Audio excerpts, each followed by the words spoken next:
हमरा एकदम पता है कि बिहार के जहाँ होना चाहिए था हुआ नहीं है। आए हैं ये पटना सिने फेस्टा, जो हाउस ऑफ वैरायटी जिसके प्रेमिसेस में हम बैठे हैं। मेरी एक शॉर्ट फिल्म है जो इस फेस्टिवल में है, सोनसी, जो पहले नेशनल अवार्ड जीत चुकी है, ऑस्कर्स तक क्वालिफाई कर चुकी है। सवाल बिहार शरीफ के हैं। आपने बताया कि इंग्लिश में आपकी अच्छी पकड़ है, अच्छे से जानते हैं। मगही भी आती होगी आपको? एकदम आवा है, पूरा बतियावा ये मघी में, तो हमें बताइए मगही में। पूरा बतियावन भाई छोड़ दे। तेजस्वी को लेकर क्या सोचते हैं आप? सही जा रहे हैं? बोलते तो अच्छा है वो, बहुत नौकरी वाला जो कहा है नहीं नहीं, वो बोलते बहुत अच्छा है, makes a lot of sense as a young person. काफ़ी अलग भी हैं जो पहले हमारे यहाँ पॉलिटिशियंस रहे हैं उनसे। चिराग को लेकर क्या आप देख वो पा भी रहे हैं? बोलते बहुत अच्छा है। मैं थोड़ी सी मेरी मुलाकात रही है जब वो एक्टर थे। जब एक्टर थे तब? हाँ, वाह, यानी एक कि दो आप मुझे लगता है 2012-11 की बात बहुत बता रहे पहले की बात है। एक दो सेशंस मैंने उनके साथ किए थे, थोड़ा डिक्शन वगैरह को लेके था। हाँ, वो भी अगेन बोलते अच्छा है, बहुत सेंसिबल बातें करते हैं ये दोनों युवा। हाँ, आसनसोल से दिया गया, फिर बंगाली खड़े हो गए, कुछ उनके पुराने गाने निकाले गए जो बंगाली लड़कियों पे थे। हैं। नमस्कार, मैं हूं दिवांशु, आप देख रहे हैं न्यूज़ फॉर। इस वक्त हम एक ऐसे युवा अभिनेता के साथ हैं जो कि बिहारी हैं, नीतीश कुमार के गृह जिले बिहार शरीफ से ताल्लुक़ रखते हैं और मुंबई पहुंचते हैं और छा जाते हैं बहुत ही कम वक्त में। फिल्मों में भी काम कर रहे हैं और कई वेब सीरीज़ में भी काम कर चुके हैं। पटना आए हुए हैं।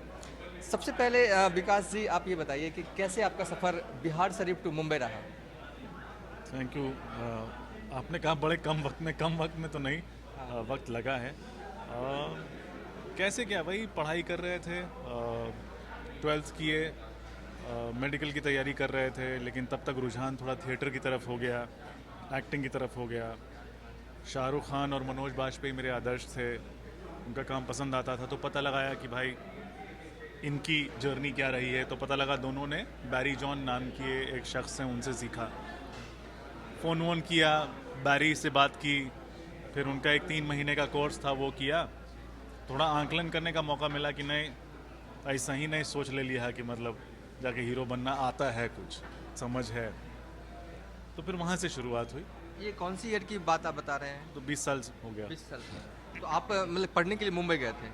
नहीं, पढ़ने के लिए मुंबई क्यों जाऊँगा मैं, काम करने के लिए गया काम था। करने के लिए गए थे? जी, अच्छा। मतलब हम साथ, हाँ, हमने दिल्ली में थिएटर किया थोड़ा सा, और करके फिर बॉम्बे मेरा चले। पहली बार आपसे जो निजी तौर पर बतौर एक्टर जो रास्ता हुआ वो परमाणु मूवी में गजब की एक्टिंग आपने की, और लगा, आपने कहा ना कि आप मनोज वाजपेयी को आप देखते थे कैसे करते थे, तो कहीं ना कहीं मनोज वाजपेयी वाली जो छवि थी ना आप में दिखी कि अगला मनोज वाजपेयी बिहार से आ रहा है। पता नहीं, मतलब थैंक यू अगर ऐसा लगा। लेकिन मनोज सर बहुत सीनियर हैं, बहुत अच्छा काम करते हैं। वो अपना अच्छा काम कर रहे हैं, मेरी अपनी कोशिश है कि मैं अच्छा काम करूं। बट हाँ, वो हम लोगों के आदर्श तो हैं, मतलब उनकी शूल देख के, तमन्ना देख के, उससे भी पहले लगा था कि यार ऐसा कुछ करना है। एक चीज़ मैं थोड़ा इंटरव्यू को थोड़ा ये करता हूँ कि जब मनोज वाजपेयी का जिक्र हुआ तो मनोज वाजपेयी पटना आते हैं ना तो सब मीडिया कर्मियों से मिलते हैं, आप थोड़े नहीं मिलते हैं, या ये पहली बार आना हुआ, अब से मिलेंगे क्या? नहीं, हम कहाँ से मीडिया को मिले। मनोज बहुत सीनियर हैं, बहुत बड़े एक्टर हैं, तो लोगों को पता चल जाता होगा, मिलते होंगे। मैं आता हूँ, मैं कोई पीआर वगैरह करता नहीं हूँ, तो लोगों को पता नहीं चलता होगा। अब या तो मीडिया खबर रखे कि मैं कब आ रहा हूँ, जा रहा हूँ, या मैं शायद उतना बड़ा हो जाऊँ कि खुद खबर हो जाए। पीआर में कभी ऐसा रखूँगा नहीं कि। तो आए हैं ये पटना सिने फेस्टा, जो हाउस ऑफ वैरायटी जिसके प्रेमिसेस में हम बैठे हुए हैं, और सिने यात्रा की पहल है।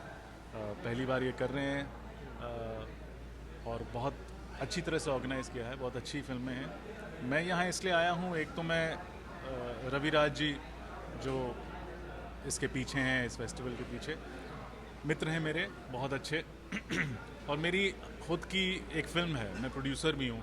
मेरी एक शॉर्ट फिल्म है जो इस फेस्टिवल में है, सोनसी, जो पहले नेशनल अवार्ड जीत चुकी है, ऑस्कर्स तक क्वालिफाई कर चुकी है। ऐसे ही और फिल्में हैं, जितनी भी फिल्में हैं यहाँ पे जो दिखाई जा रही हैं, सब अवार्डेड हैं, सब अच्छी जगह से होके आई हैं, अलग अलग भाषाओं की हैं। तो पटना के लिए तो ये बहुत सुनहरा मौका है कि जो भी सिने प्रेमी हैं वो ऐसा सिनेमा आके देखें। मैं इसी काम से आया हूँ। अच्छा, इसी काम से है। अच्छा, एक बताइए कि जब आप मुंबई में रहते हैं, एक्टिंग करते हैं, बाहर के लोग या जो मुंबई के जो एक्टर हैं, क्या बिहारी एक्टर को उतना सम्मान देते हैं या किसी तरह से आपको शुरुआती दौर में कोई दिक्कत का सामना करना पड़ा था? नहीं नहीं, कोई वहाँ भेदभाव बिहारी वगैरह को लेके नहीं है। ऐसे एक्टिंग में कोई, इस प्रोफेशन में कहीं कुछ नहीं है। पूरा रिस्पेक्ट मिलता है, सबको मिलता है। बिहारी को लेके वहाँ कुछ नहीं है। अच्छा, पटना या कहेंगे बिहार को लेकर आपकी कोई आगे की प्लानिंग, फिल्मों के जरिए कुछ आगे बढ़ा सके, बिहार का नाम रोशन जो है वो और कर सके, ऐसे वैसे तो आप कर ही रहे हैं। जी हाँ, मैंने हाल फिलहाल मैं कई चीज़ें करने लगा हूँ। एक्टर हूँ, डायलॉग कोच हूँ, स्ट्रिक्टली स्पीकिंग नाम से मेरी फर्म है। तो स्ट्रिक्टली स्पीकिंग मैंने शुरुआत की थी, अब लगभग 2 दशक हो गए हैं। शुरुआत की थी इसी चक्कर में कि मैं थोड़ा लकी था, मेरे पिताजी बड़े कॉन्शियस थे कि अपने बच्चों को अच्छी एजुकेशन देनी है। उतना अफोर्ड नहीं कर सकते थे, लेकिन उन्होंने मुझे बाहर पढ़ाया था। तो मैं 5 साल की उम्र से केजी से मैं देहरादून में पढ़ा, वेलम बॉयज़ में। तो उसके कारण मेरी भाषा पे पकड़, खासकर इंग्लिश पे, थोड़ी ठीक ठाक रही। और फिर मुझे पता, जब मैं यहाँ सुनता था लोगों को, मेरे ही हम उम्र मेरे दोस्त, तो मैं देखता था कि वो इंग्लिश में कम्युनिकेट नहीं कर पाते हैं। ऐसा इत्तेफाक हुआ कि मैं एक्टर के अलावा डायलॉग कोच भी बन गया और लोगों को सिखाता हूँ, हेल्प करता हूँ बेहतर बोल पाएँ उसमें, हिंदी, अंग्रेज़ी और भी भाषाओं में, डायलॉग डिलीवरी में। तो मैंने स्ट्रिक्टली स्पीकिंग जो कंपनी है उसकी स्थापना ही इसलिए की थी कि मैं वापस बिहार में दे पाऊँ ये चीज़।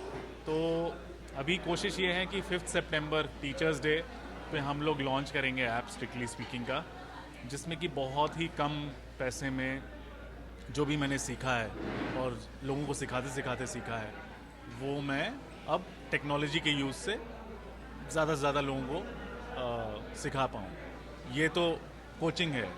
दूसरा, अभी मैंने एक वेलवेट नाम से ऑडियो ऐप शुरू किया है। अगर आप प्ले स्टोर पे जाएंगे एंड्रॉयड फ़ोन वाले, वहाँ वेलवेट ऑडियो करेंगे, मिल जाएगा। अभी सॉफ्ट लॉन्च हुआ है, जल्दी हम लोग प्रॉपरली लॉन्च करेंगे।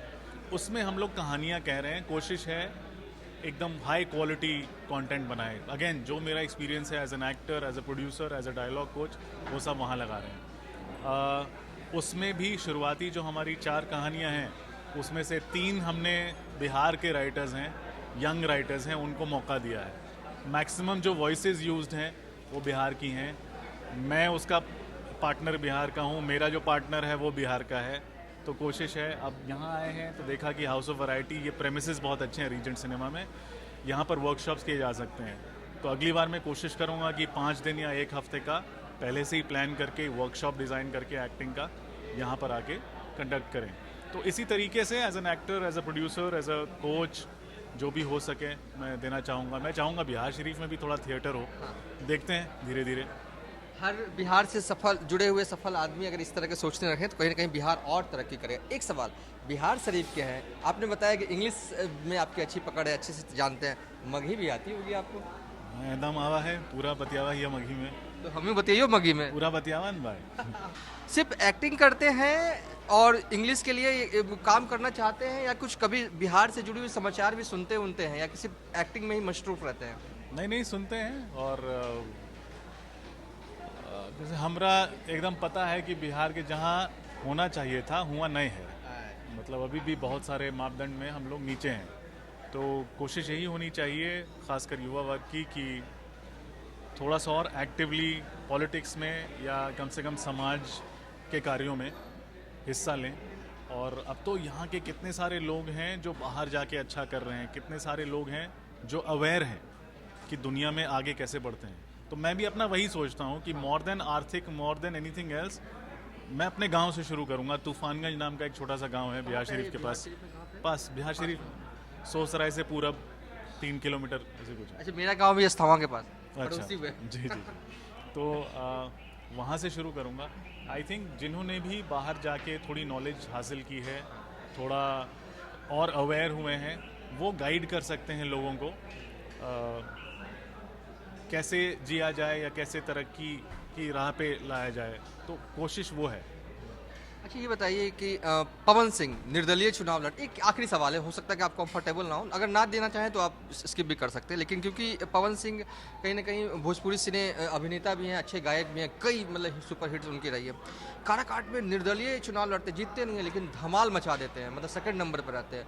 तो उनको लेकर कुछ पता है या कुछ जानते हैं, या आप उनके जो प्रदर्शन रहा कार्यकाट में उसको लेकर क्या सोचते हैं आप? नहीं मतलब ऑफ कोर्स अगर जैसा आप बता रहे हैं मैंने उनका पर्टिकुलरली फॉलो नहीं किया। मैंने वो देखा था कि थोड़ी कंट्रोवर्सी हुई थी, उन्हें पहले टिकट दिया गया बंगाल से, वही है ना? हाँ, आसनसोल से। हाँ, आसनसोल से दिया गया, फिर बंगाली खड़े हो गए, कुछ उनके पुराने गाने निकाले गए जो बंगाली लड़कियों पे थे और कुछ इन द राइट टेस्ट नहीं थे, तो फिर उन्होंने विड्रॉ किया, ये सब हुआ। फिर बीजेपी से ने शायद हटा दिया, फिर इंडिपेंडेंट खड़े हुए और जैसा आप बोल रहे हैं इतना अच्छा परफॉर्म किया, तो ऑफकोर्स उनकी पॉपुलैरिटी दर्शाता है।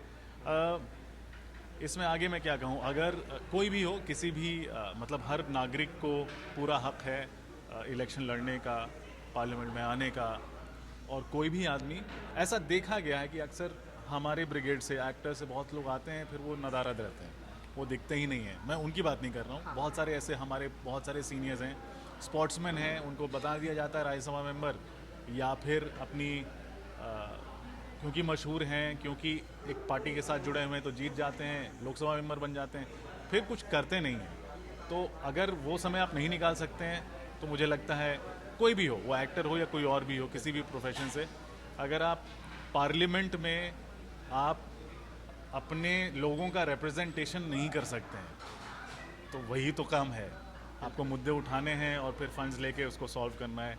तो अगर आप पार्लियामेंट में आप रिप्रेजेंट कर रहे हैं ना अपने पूरे कंस्टिट्यूएंसी को, अगर वो नहीं कर पाते हैं तो काहे के लिए छोड़ दें। तेजस्वी को लेकर क्या सोचते हैं आप? सही जा रहे हैं? बोलते तो अच्छा है वो, बहुत नौकरी वाला जो कहा है नहीं वो बोलते बहुत अच्छा है, makes a lot of sense as a young person. काफ़ी अलग भी हैं जो पहले हमारे यहाँ पॉलिटिशियंस रहे हैं उनसे।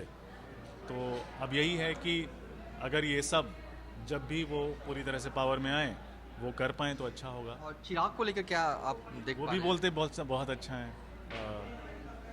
मैं थोड़ी सी मेरी मुलाकात रही है जब वो एक्टर थे, जब एक्टर थे तब? वाह, यानी कि आप, मुझे लगता है 2012-11 की बात बहुत बता पहले रहे की बात है। 1-2 सेशंस मैंने उनके साथ किए थे, थोड़ा डिक्शन वगैरह को लेके था। हाँ, वो भी अगेन बोलते अच्छा है, बहुत सेंसिबल बातें करते हैं ये दोनों युवा।